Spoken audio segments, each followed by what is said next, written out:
Rebooting the stream. Oh, it's back. Don't touch it. It's back. Oh, all right. Never mind. Here we are. Okay. That was fucking ridiculous. That was strange. By the way, it would technically be 4 because remember, I get an extra. Yep. If a token. But don't worry, it's going to be 2 more on top of that. Well, it doesn't matter. I'm going to die. All you got to do is sacrifice 4 foods, and I'm dead.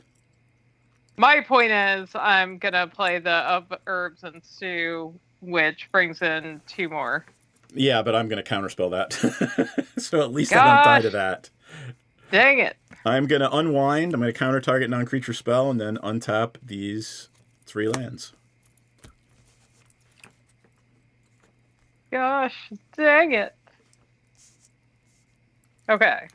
Hang on. I have not been throwing around the counters. So I should have gotten, so that goes back to 9. So this would have come in, I would have gotten 2 for that, and then combat happens, and I would have gotten 2 more. Cool. So, okay. And then I pass turn. Okay. I am untapping the land down here on the bottom. Upkeep, nothing, draw a card. Sweet. Very sweet, actually. Oh, I get to then try. I'm going to move to my turn. The first thing I'm going to do is I'm going to go to this one, Birth of Imperium, because this guy is the one that's going to go to the graveyard. Draw 2 cards for each opponent who has fewer creatures than me. I have a ton of creatures. Everyone, yeah. A fewer.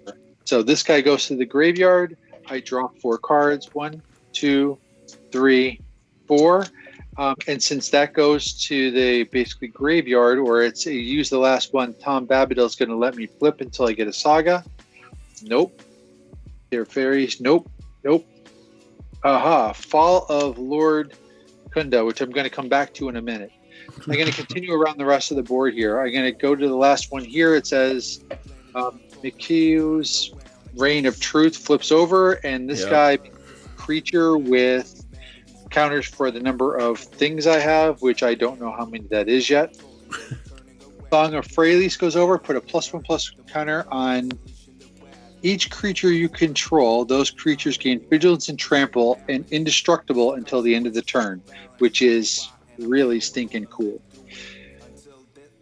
So all my creatures get +1/+1 vigilance and indestructible, right? That's a big boost.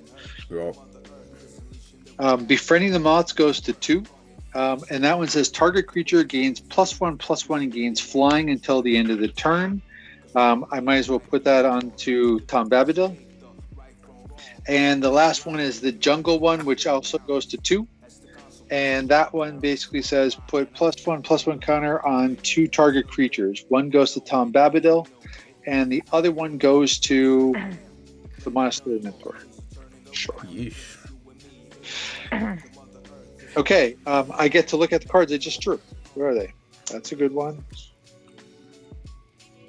Oh, wow, dude, I wanted to play this card. I just bought it for this deck, actually. I got to play it just because I got to play it. 1, 2, 3. It's green, black, red, white.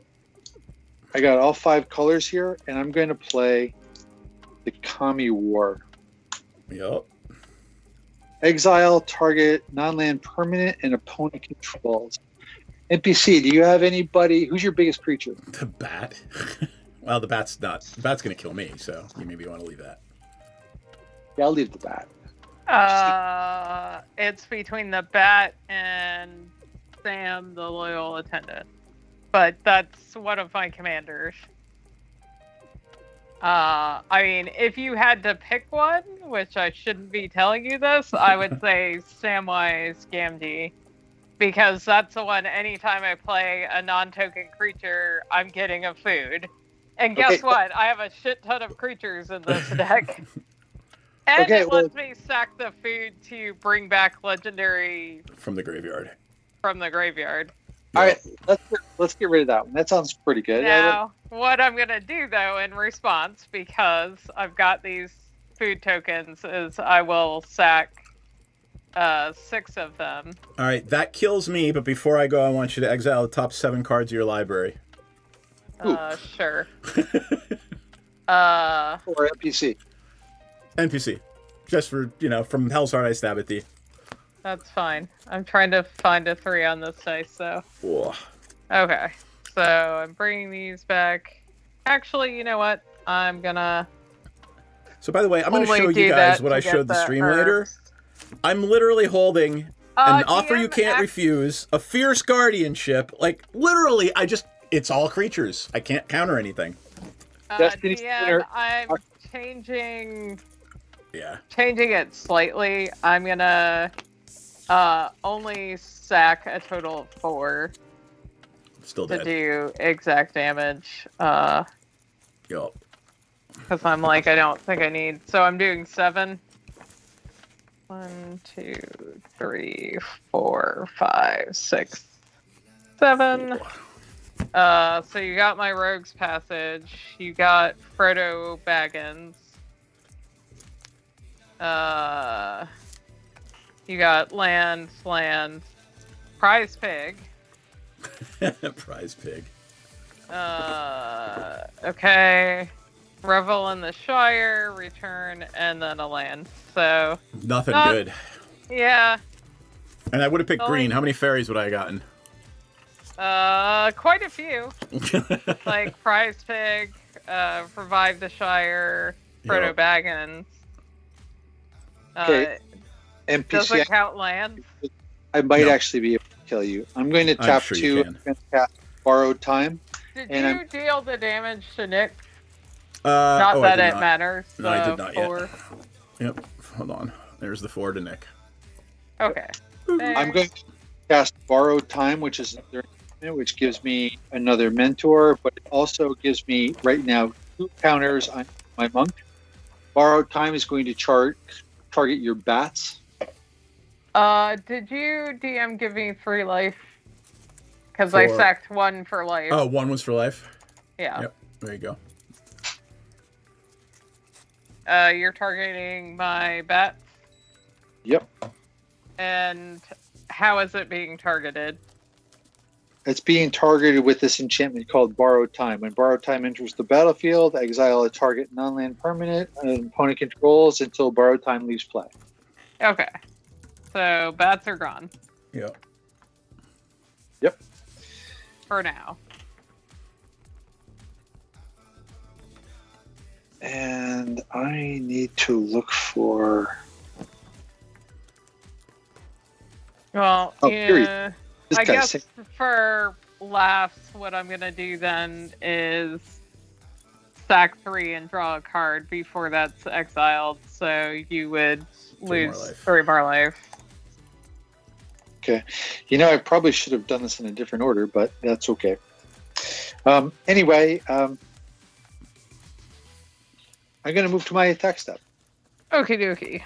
In my attack step, remember, I got rid of Song of Freyleaf, and it said put a +1/+1 counter on each creature you control, and those creatures have Vigilant, Trample, and Indestructible until the end of the turn. Right. So I thought whatever that you're attacking happened last turn, though. Nope.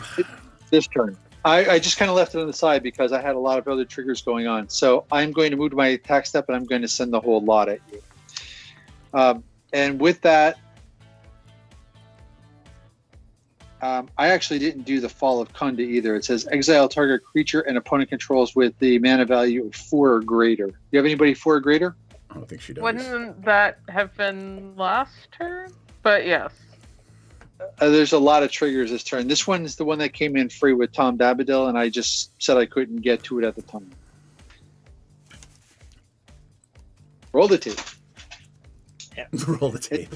I don't think okay. I mean, honestly, what you should have done was hit the bat with that, and then the other one, something else. I mean, I'm willing to, if you think you've got it, like, the brain power of following this, but, like...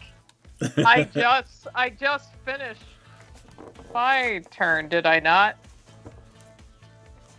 I've been doing my turn now for the last like 6 minutes. This is the longest. Yeah, what you were doing was responding to things. Yep. So let me just go to my attack and let's see how this goes, right? So I have 4 monks, right? And I have played 1, 2, 3 spells. So the 4 monks get +4/+4. But they all have a +1 counter from that other thing going off. Yep. So they get 1, 2 +3, right? And they get a +1 counter, vigilance, and indestructible. So there are all 4 4s. Vigilant and indestructible, so 4 times 4 is 16.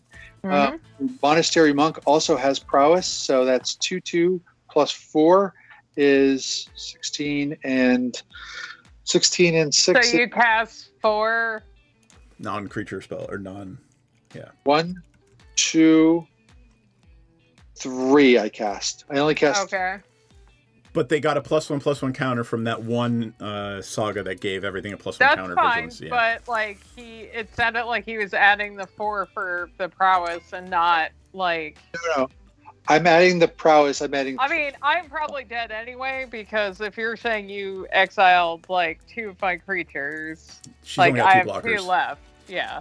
But I am sending 4, 5, 6, 7, 8, 9, 10, 11, 12 creatures your way. And 12, this guy is 12, 12, 13, 13. Tom Babadil is indestructible and flying and is 6, 6.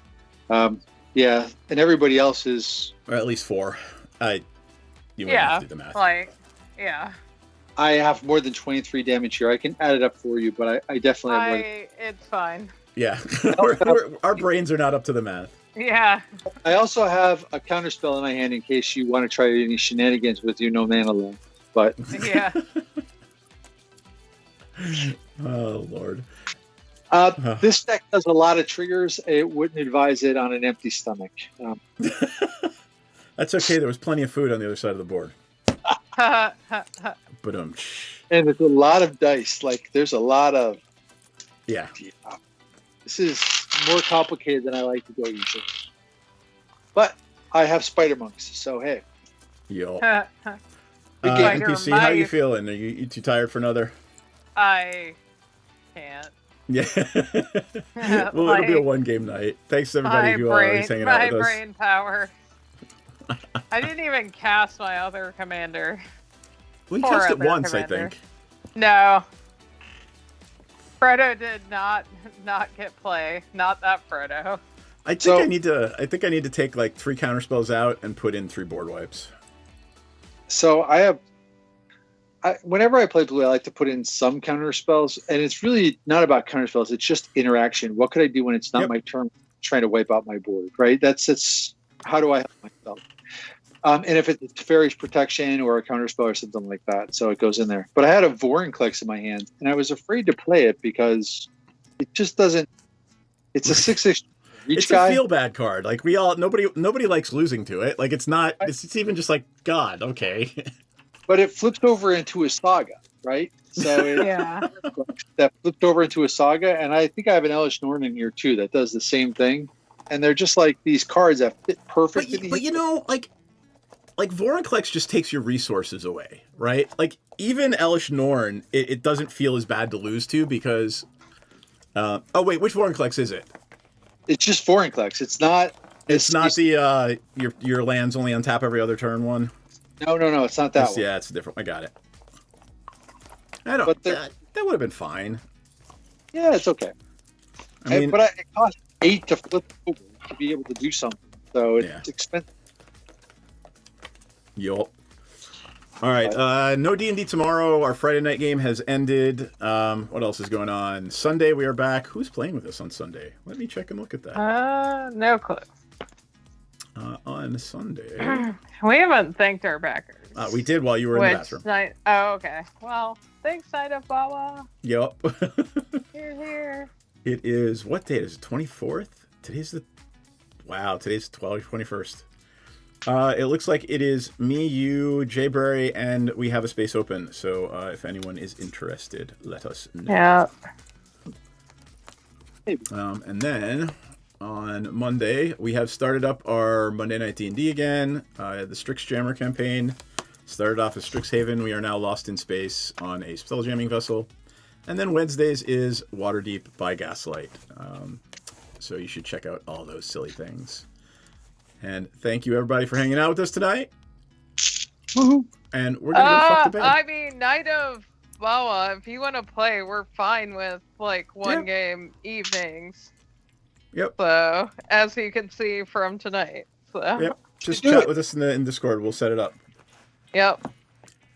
All right, cool. Everybody wave good night, and we'll see Good folks night, on everybody. Sunday.